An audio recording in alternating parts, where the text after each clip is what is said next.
Well, good morning. I am Scott. This is StaticCampervan. From time to time, I do a little just check-in chat, and today I'm just calling this Morning Coffee with Static because it's just a little quick check-in because I just had a couple of things I wanted to talk about. A couple of blunders I wanted to talk about. The first, of course, is my coffee. I normally like to drink a local coffee to the areas that I'm at, and that's what I'm drinking here today. I'm a few sips in of this Ethiopian coffee, and I knew I really shouldn't try this coffee. It was on sale, and it was a local coffee to the area that I'm in. I'm in Northern California, Humboldt County, and so I decided too many good things about it. Oh, also, it's Ethiopian coffee. Ethiopian coffee is usually always my favorite. Unfortunately, I knew that I should have steered clear of this coffee because of this right here. You see that? Medium roast. I like light roast coffee, so I was taking a chance, but I kept getting back to the fact that it's Ethiopian coffee. Ethiopian coffee is usually my favorite. It's local coffee, and it's on sale. So how could I pass it up? So I gave it a try. Now I'm not sure if I've tried anything from this company before, but I really like their name, Muddy Waters. I think that's an awesome name for a coffee roasting company. It's just fun, I think. But I was a little disappointed when I opened this coffee up because it is a darker medium roast. The beans look good, but it is a darker roast for medium. I don't know if you can see that quite so well. I can't quite get my hand there, but yeah, you can see that. It's a darker medium roast, and I would call this more of a darker roast coffee than medium personally, but yeah, I'm not enjoying it quite so much. So big blunder on my part, because really I knew that it was probably going to be a bit darker of a roast, and I should probably avoid this, but I'm stuck with it now. So I'm doing the best I can with it. With this cup, I did add a little bit extra cream to it in hopes to kind of balance it out a little bit, but I'm still really not enjoying it quite so much. It's a really good quality coffee, and if you like a medium or darker roast coffee, you'd probably really like it. I'm not enjoying it quite as much as I hoped I would. But oh well, these are the things that happen once in a while. Sometimes you find some coffee that you really like, and sometimes you find some that you just know you're not going to buy again. And this is one that I wouldn't buy again, but I will look for a light roast from this company because I think they're a good company. It's actually organic coffee too, which I find really to be surprising because of the price of it. The regular price of it is not bad to begin with, but the sale price of it made this a pretty good buy, although not such a great buy for me. Oh well. Yeah, and I know from time to time people ask me if I buy a coffee that is a little bit over roasted, why don't I just mix some light roast coffee in with the dark roast coffee? And I don't find that works so well for me. I think the dark roast coffee always overpowers the light roast. Even if you mix mostly light roast coffee with dark roast, the dark roast kind of takes over. And think of it like if you've ever burnt some cookies. Have you ever made cookies and burnt them? You know, maybe not burnt them all the way through, but just burnt the bottom of the cookie. You try that cookie, it's going to taste like charcoal all the way through the cookie because, you know, that overpowering taste of burnt just permeates through the rest of the cookie that didn't get burnt. Kind of the same way with coffee, and so I don't mix my coffees ever.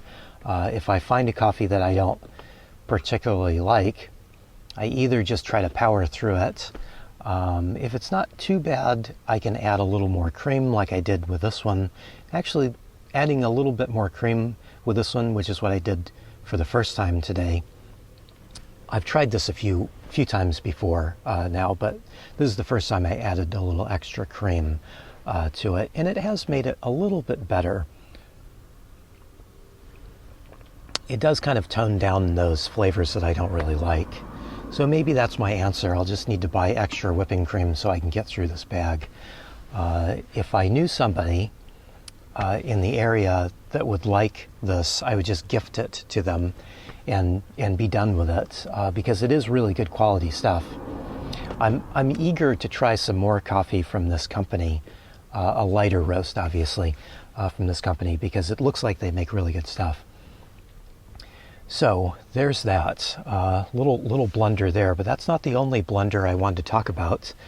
I wanted to talk about this that you're seeing behind my kettle. Let me move my kettle out of the way, give you a little better look at this here. Does that help? Maybe a little bit? This is a Himalayan salt lamp, or just a salt lamp, if you will.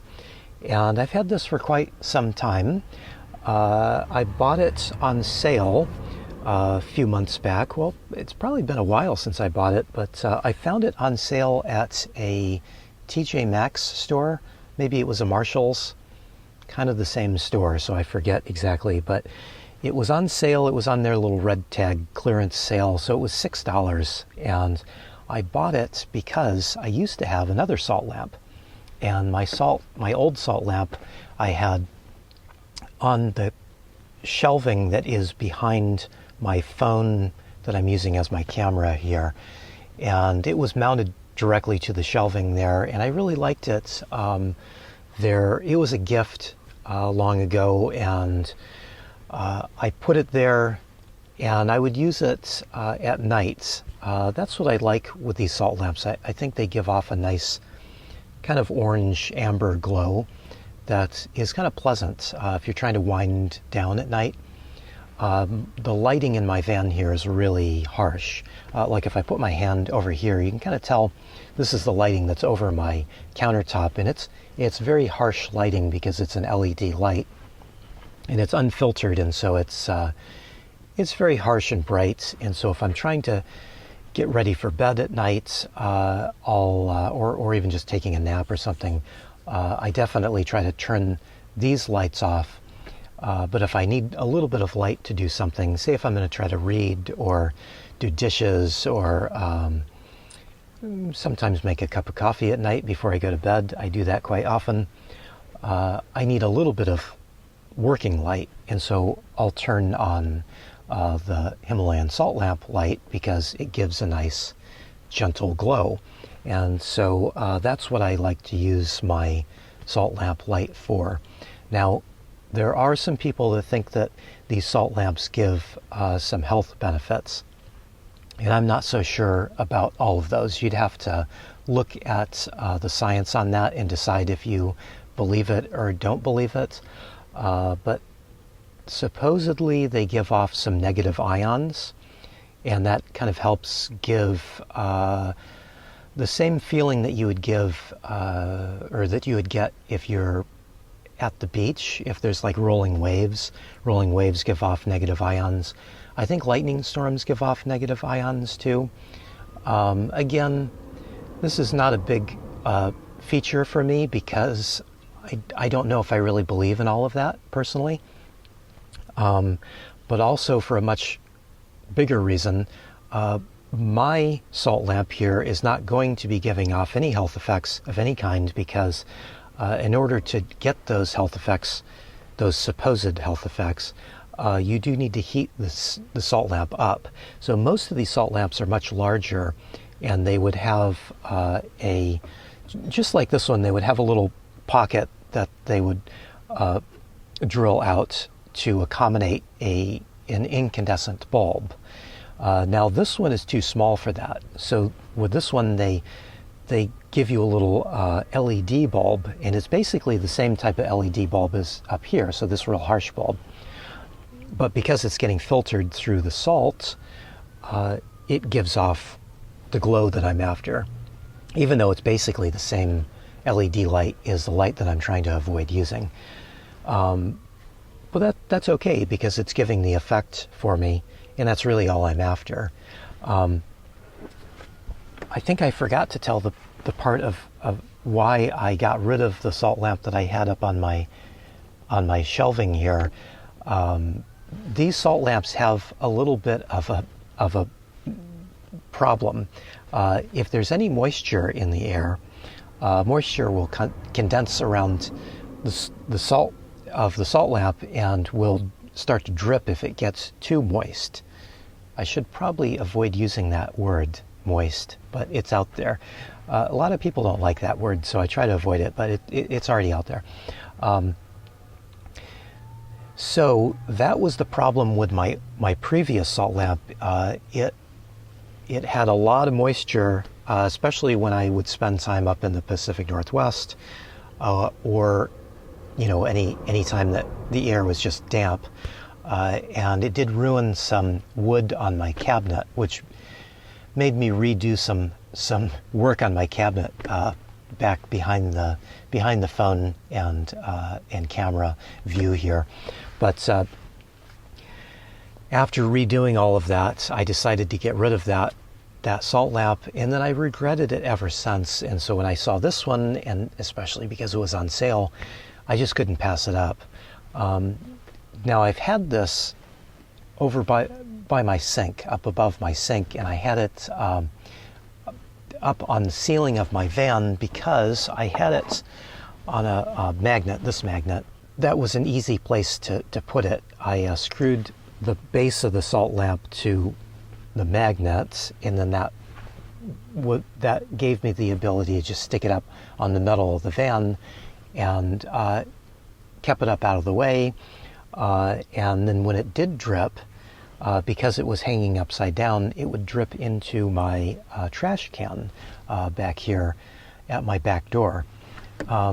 This actually is a second magnet that I've used with the salt lamp, because the first magnet that I had was a little smaller, and whenever I would drive over some rough roads, the magnet would let loose and the salt lamp would fall.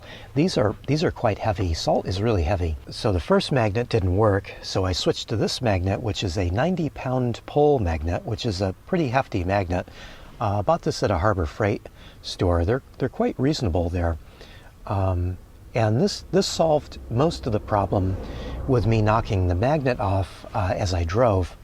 The only other problem was because it was hanging off of the ceiling right at my back door, I would knock it off just getting in and out. I'd either bump it with my head or with my shoulder as I was using my back door. I use my back door quite often. Lots of times I just use it just to allow air into the van, but I do get in and out of the back door quite often, and so there were a few times that I would kind of bump this and knock it off of the ceiling and drop it down, and I'm actually surprised it didn't break over the number of times that I have knocked it off of the ceiling. So it didn't end up being the best place to have this hanging there off of the ceiling, but also because of the fact that they condense water and drip occasionally, it didn't end up being a very, very good place back there because it was dripping onto my floor.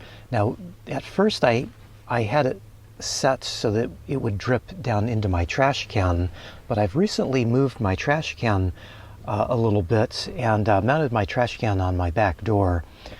So when the door would be open, which I do a lot, this would drip onto the floor, and so I realized it couldn't stay back there. It wasn't a good spot. So I found this spot, just brainstorming an idea of where I could put this so that I could keep it. And so I found a little corner bracket and screwed it to my backsplash of my stove here, and was able to have a much more secure connection that way, that I can screw the base of the salt lamp into the brackets or through the bracket. So now it's good and solid. I don't have to rely on just a magnetic attachment.